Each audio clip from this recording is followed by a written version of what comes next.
ஆங்காங்கே இப்படிப்பட்ட ஆர்ப்பாட்டங்களை நடத்தி கொண்டிருக்கிறோம். மதுரை மாநகரிலும் கோவை மாநகரிலும் இதே சுட்டரிக்கும் வெயில் நேரத்தில் மறுமலர்ச்சி திராவிட முன்னேற்ற கழகம் இப்படி ஒரு ஆர்ப்பாட்டத்தை வக்ஃப் திருப்பு சட்டத்திற்கு எதிராகவும் ஆளுநரை வெளியேற்ற கோரியும் அங்கேயும் இந்த போராட்டம் நடைபெற்றுக் கொண்டிருக்கிறது. அதன்படி இருக்கக்கூடிய சிறுபான்மை மக்களுக்கு ஆங்காங்கே இப்படிப்பட்ட ஆர்ப்பாட்டங்களை நடத்தி கொண்டிருக்கிறோம்.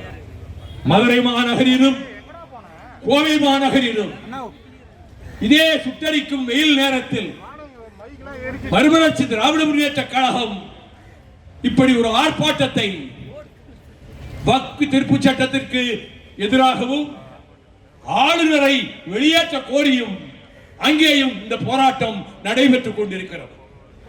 அதன்படி இருக்கக்கூடிய சிறுபான்மை மக்களுக்கு